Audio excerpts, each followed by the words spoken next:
it's the same idea. Life is suffering. Right. Indisputable. What do you do about that? You voluntarily accept it and then strive to overcome the suffering that's a consequence of that. And you do that for you, and you do that in a way that makes it better for other people. And then that works. And one question might be, well, how well does it work? And the answer is, the only way that you can find out is by trying it. That's it. That's the existential element of it. The proof is to be derived by the incarnation of the attitude in your own life. No one can tell you how it will work for you. It's the thing that your destiny is to discover that. And you have to make the decisions to begin with. It's like, because you can't do this without commitment. You have to commit to it first. That's the act of faith that Kierkegaard was so insistent upon. You have to say, I'm going to act as if being is good. I'm going to act as if truth is the pathway to enlightenment. I'm going to act as if I should pursue the deepest meaning possible in my life. And there's reasons to do none of those.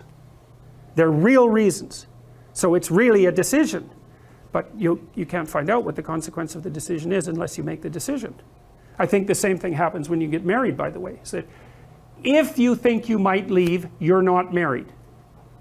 And then you think, well, the marriage didn't succeed. It's like, well, maybe you were never married. Because the rule is, you don't get to leave. And there's a reason for that rule.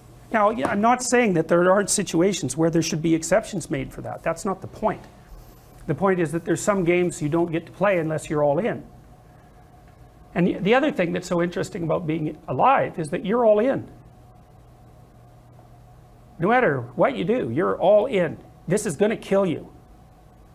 So I think you might as well play the most magnificent game you can while you're waiting. Because do you have anything better to do? Really? Why not pick the best thing possible that you could do? Why not do that? Maybe you could justify your wretched existence to yourself that way. I think you could. That's what it looks like. You know, people find such meaning in the responsibilities they adopt. It stops making them ask questions about what life is for. If you have a newborn child, for example, like, unless you're really in a bad way, psychotically depressed, or maybe your personality really needs some retooling, you stop thinking about anything but ensuring that that baby is doing well.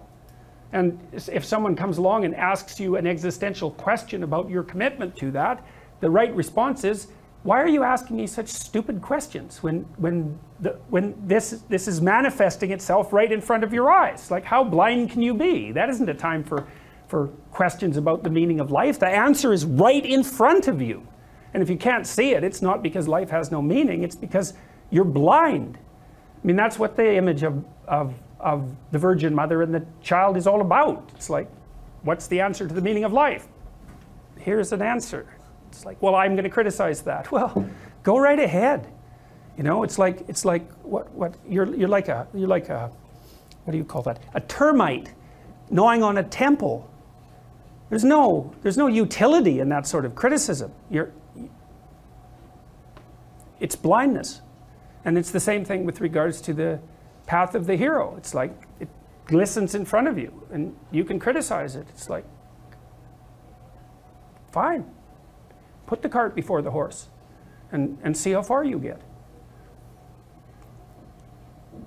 So I thought, to bring full closure to the class, I was trying to solve this terrible puzzle that confronted me and many other people about how it was that human beings got themselves in such a tangle about what they believed.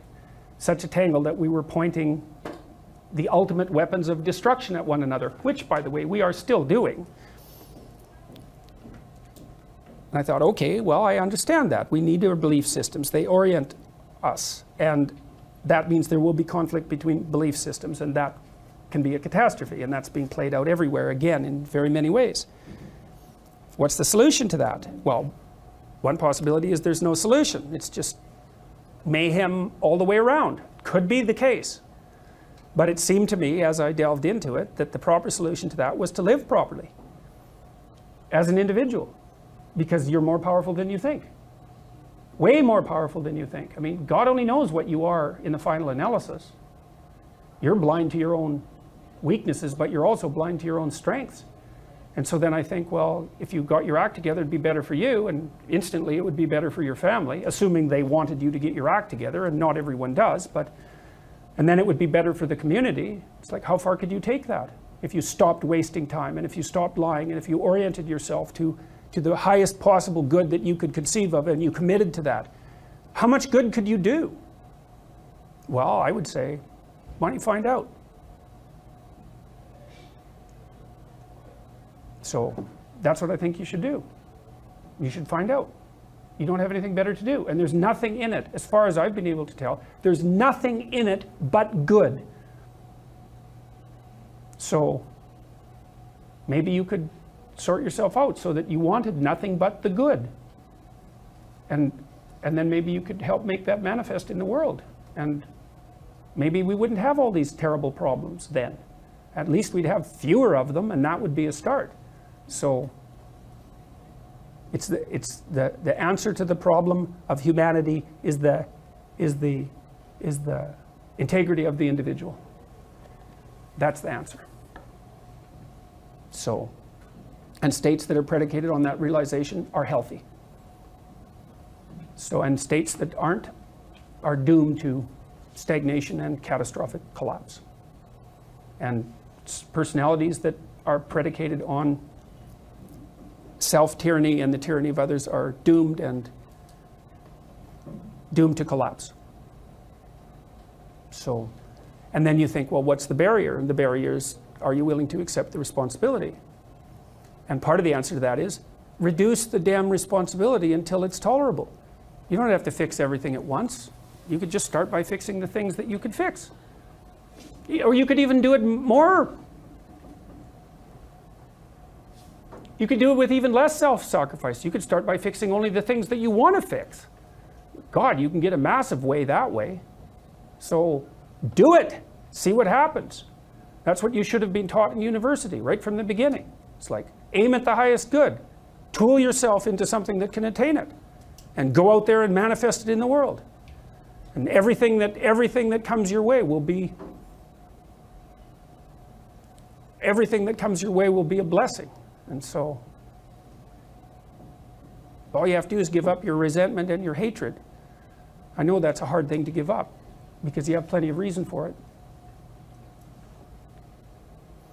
That's probably a good place to stop. So it was a pleasure.